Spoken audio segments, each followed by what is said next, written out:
Salut la famille, j'espère que vous allez bien. Aujourd'hui, une nouvelle histoire commence. Préparez-vous, parce que celle-ci va vous surprendre. Cette histoire est une œuvre de fiction à but éducatif et moral. Elle est destinée à un public mature.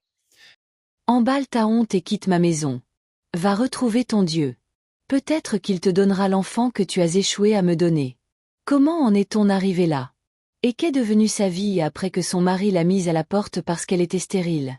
Prenez votre pop-corn, détendez-vous, et laissez-moi vous transporter dans une histoire pleine de rebondissements.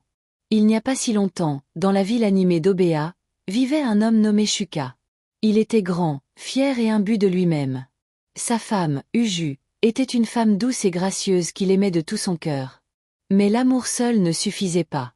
Pendant cette longue année, leur mariage resta sans enfant. Et pour Shuka, c'était la faute d'Uju. Chaque fois qu'elle pleurait ou priait, il trouvait de nouvelles façons de la tourmenter. Il se moquait d'elle devant ses amis, sa famille et même des inconnus. Lors de fêtes, il la comparait à d'autres femmes qui avaient des enfants. « Tu t'appelles une femme? À quoi sert une femme qui ne peut pas donner d'enfant à son mari ?» disait-il souvent avec fierté. Uju endurait cela en silence. Elle priait chaque matin et chaque soir. Elle jeûnait. Elle se rendait dans différentes églises pour demander des prières. Elle consultait des guérisseurs traditionnels quand le désespoir s'installait. Mais rien ne changeait. Elle suppliait Shuka à plusieurs reprises d'aller faire des tests médicaux avec elle. Elle s'agenouillait devant lui, les larmes coulant sur son visage. « S'il te plaît, mon mari, allons simplement vérifier. Sachons quel est le problème pour que nous puissions le résoudre ensemble. » Mais il refusait à chaque fois. « Moi, Shuka, le lion, je ne peux jamais être le problème. Sais-tu combien de femmes se jettent sur moi? Si je voulais des enfants, je pourrais en avoir 10 maintenant avec des femmes différentes. C'est toi le problème, pas moi, criait-il. L'orgueil était sa maladie, et elle était profonde. Les années passèrent lentement et douloureusement. Uju devint l'ombre d'elle-même. Elle perdit du poids. Son sourire éclatant s'effaça. La lumière dans ses yeux s'éteignit. La famille de Shuka n'était d'aucune aide non plus. Sa mère blâmait ouvertement Uju. Ses sœurs chuchotaient sur son compte derrière son dos. Seule la propre mère d'Uju la soutenait, priant et l'encourageant à tenir bon. Un soir de froid, après une autre dispute animée sur son incapacité à avoir des enfants, Shuka perdit complètement son sang-froid. Il saisit les vêtements d'Uju dans l'armoire et les jeta dehors dans la cour. « Va retrouver ton Dieu. Peut-être qu'il te donnera l'enfant que tu as échoué à me donner. Emballe ta honte et quitte ma maison, » cria-t-il pour que les voisins l'entendent. Uju resta là, humiliée, les larmes coulant librement. Elle ramassa ses vêtements éparpillés calmement et s'éloigna du seul homme qu'elle ait jamais aimé. Elle retourna chez sa mère, brisée et vaincue. Pendant des semaines, elle mangea à peine. Elle parlait à peine. Elle fixait simplement le plafond, se demandant ce qu'elle avait fait pour mériter une telle douleur. Des mois plus tard, Shuka se remaria. Cette fois avec une jeune femme Tapaak sans Graveleuil nommée Ankeshi. Elle était jeune et belle. Shuka la pavanait en ville comme un trophée. Il voulait que tout le monde voie qu'il était passé à autre chose et qu'il était monté en gamme. Maintenant, regardez-moi avoir des enfants avec une vraie femme, se vantait-il auprès de ses amis. Pendant ce temps, Uju avait décidé de repartir à zéro. Dans sa solitude, elle déménagea à Abuja. Elle était déterminée à reconstruire sa vie loin de la douleur et de la honte. Elle trouva un emploi dans une entreprise privée en tant qu'assistante administrative. Le salaire était modeste, mais c'était un travail honnête, et cela lui donnait un objectif sur lequel se concentrer. C'est dans cette entreprise qu'elle rencontra Tob. Il était le comptable de la société, un homme bon et humble qui respectait tout le monde. Tob remarqua la tristesse d'Uju. Il la saluait chaleureusement chaque matin. Il lui demandait comment se passait sa journée. Lentement, il commença à l'inviter à déjeuner à la cafétéria de l'entreprise. Il parlait de choses simples, du travail, de la famille, de la vie. Il ne forçait jamais rien. Il ne se précipitait jamais. Il se contentait d'écouter et de se soucier d'elle. Et doucement, telle une fleur recevant de l'eau après une longue sécheresse, Uju recommença à vivre. Elle se mit à sourire. Elle se mit à rire. La lumière revint dans ses yeux. Après un an d'amitié, Tob l'invita pour un vrai rendez-vous galant. Uju avait peur. Elle ne voulait pas revivre cette douleur. Mais il y avait quelque chose de différent chez Tob. Elle se sentait en sécurité. Leur relation grandit naturellement. Et quand Tob la demanda en mariage 6 mois plus tard, Uju hésita. Elle l'assit et lui raconta tout. Elle lui parla de Shuka, des moqueries, des 7 années sans enfant. « Je ne peux pas avoir d'enfant, murmura-t-elle, les larmes aux yeux. Les médecins n'ont jamais rien trouvé d'anormal chez moi, mais 7 ans sont une preuve suffisante. Si tu m'épouses, tu n'auras peut-être jamais d'enfant.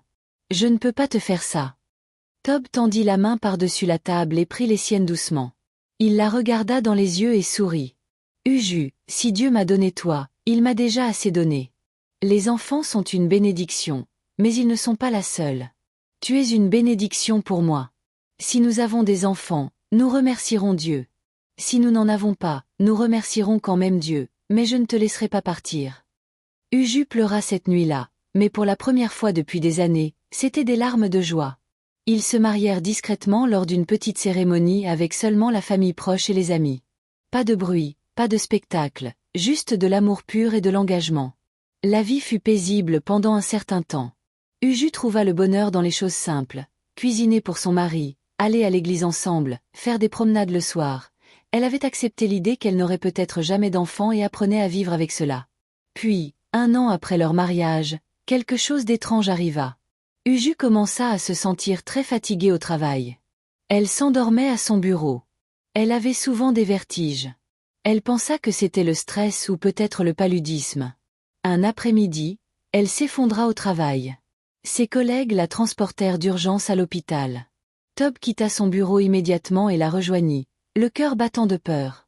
Après avoir effectué plusieurs tests, le médecin entra dans la chambre avec un sourire aux lèvres. « Félicitations, madame, vous êtes enceinte, dit-il. » Uju crut avoir mal entendu. « Enceinte » murmura-t-elle. « Oui, et pas seulement enceinte. Vous portez des triplés, 3 bébés en bonne santé. » Le silence se fit dans la pièce. Puis Uju éclata en sanglots. Mais cette fois, rien n'allait mal. Tout était enfin à sa place. La femme autrefois moquée comme stérile, la femme jetée hors de chez elle, la femme qualifiée d'inutile était sur le point de devenir mère de 3 enfants. 3 années passèrent comme un rêve magnifique. Uju donna naissance à 3 enfants en bonne santé. Elle les nomma Shimanda, Chiaka et Shindu. Ils étaient sa fierté et sa joie. Tob obtint une promotion au travail et leur vie changea complètement. Ils déménagèrent dans une maison plus grande. Uju ouvrit sa propre école maternelle, versant tout l'amour qu'elle avait dans le soin des enfants. La vie était belle. La vie était paisible. Un après-midi ensoleillé, un coursier arriva à sa porte avec une enveloppe scintillante. C'était une carte d'invitation, une invitation pour une cérémonie de baptême, et elle venait de Shuka. Ses mains tremblèrent légèrement en lisant. Après toutes ces années, après toute cette douleur, il reprenait contact, mais pas pour s'excuser. Non, il l'invitait à la cérémonie de baptême de son bébé. Les mots sur la carte disaient « Venez voir ce que le Seigneur a fait pour nous ». Uju le lut encore et encore. Le message était clair. Il voulait qu'elle vienne voir qu'il avait enfin un enfant. Il voulait qu'elle vienne ressentir la douleur de son supposé échec. Il croyait toujours qu'elle était stérile. Il n'avait aucune idée qu'elle avait tourné la page. Il n'avait aucune idée qu'elle avait des enfants. Quand Tob rentra ce soir-là, elle lui montra l'invitation. Il la lut attentivement, le visage sérieux. « Veux-tu y aller ?» demanda-t-il.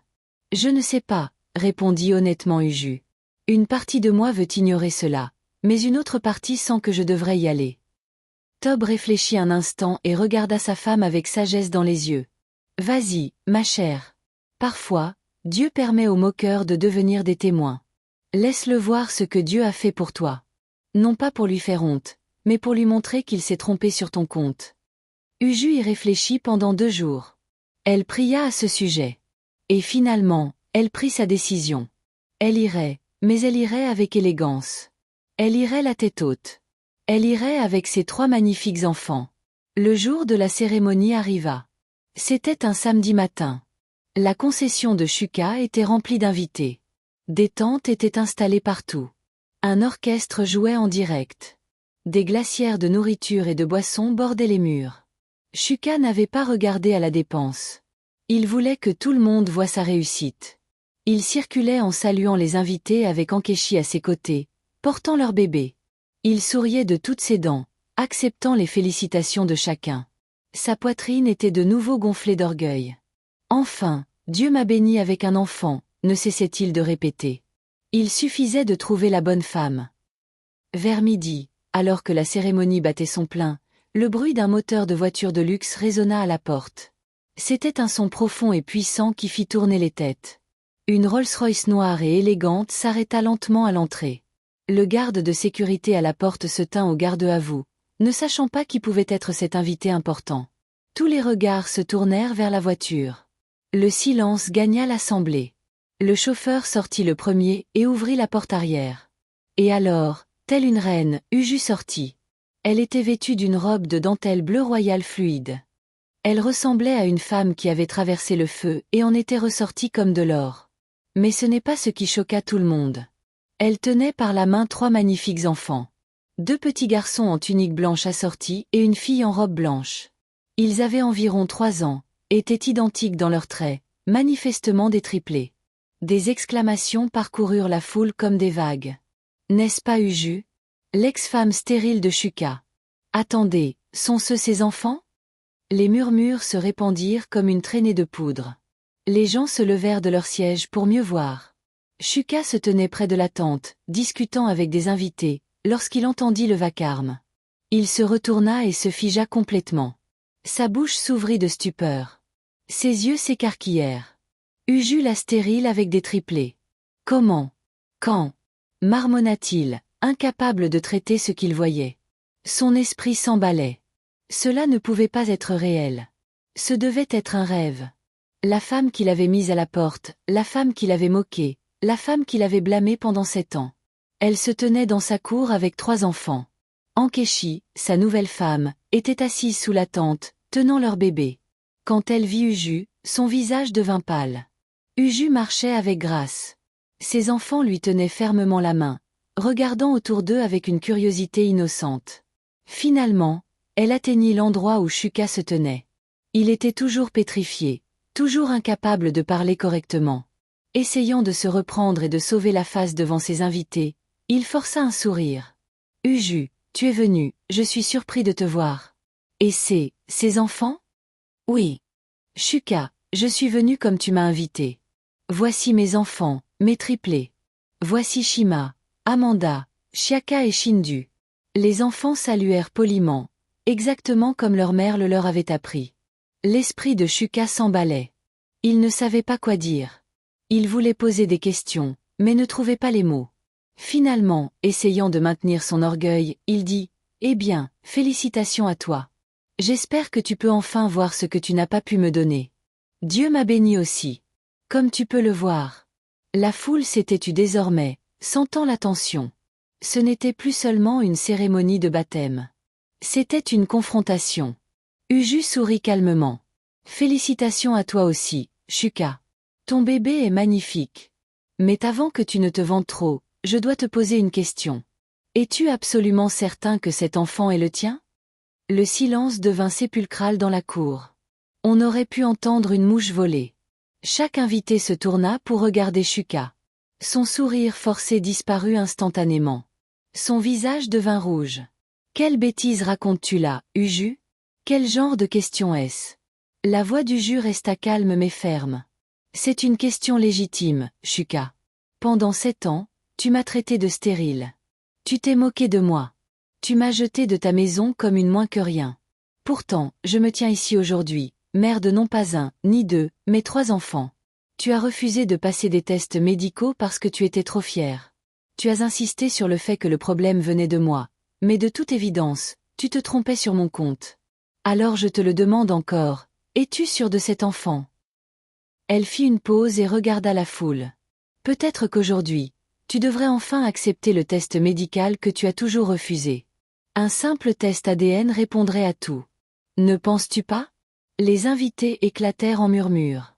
Le visage de Shuka passa du rouge au pâle. Ses mains se serrèrent en 2 poings. Il semblait vouloir dire quelque chose, mais les mots ne sortaient pas. Tous les regards se tournèrent vers Ankechi. Elle était restée silencieuse tout ce temps, mais maintenant elle tremblait visiblement. Un test ADN serait le moyen idéal de clore cette conversation et de me prouver que j'ai tort, ajouta doucement Uju, les yeux fixés sur Ankechi. Ce fut le coup de grâce dont Ankechi avait besoin. Elle s'effondra complètement. Elle tomba à genoux là, à même le sol. Des sanglots bruyants s'échappèrent de sa gorge. « S'il te plaît, s'écria-t-elle. Shuka se précipita vers elle, confus et en colère. « Ankechi, que fais-tu? Lève-toi. Arrête ces bêtises. » Mais Ankechi ne pouvait pas s'arrêter. La culpabilité la rongeait depuis des mois et maintenant, tout ressortait. « Je suis désolée, Shuka. Je suis tellement désolée.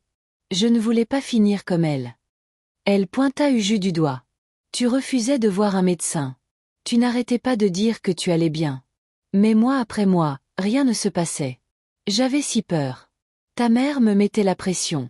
Tes sœurs n'arrêtaient pas de poser des questions.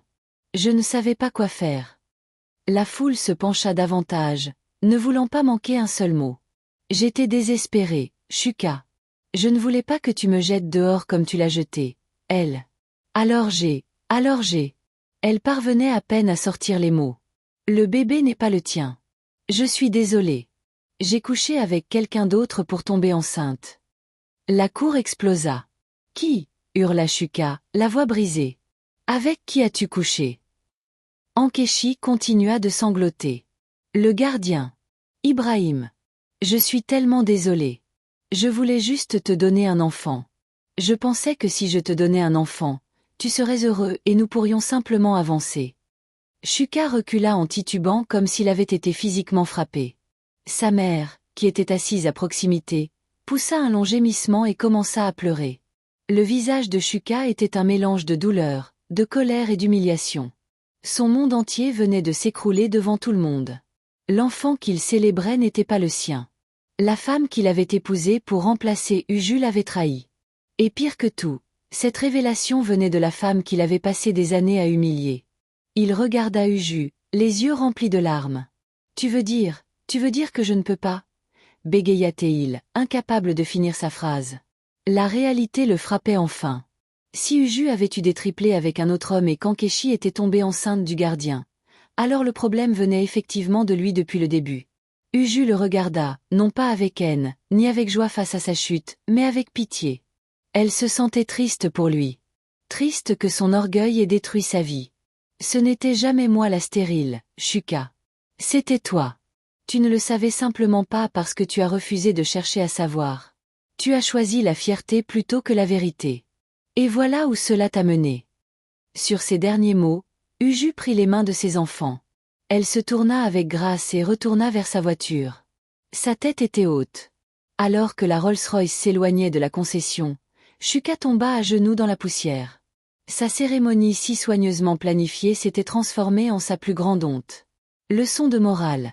Ne vous moquez jamais de quelqu'un à cause de ce que la vie ne lui a pas encore donné. Vous ne connaissez pas le chapitre que Dieu est encore en train d'écrire. Traitez les gens avec bonté et respect, car la vie a une manière de renverser les rôles quand vous vous y attendez le moins. Fin. Merci d'avoir regardé. Au revoir. Portez-vous bien.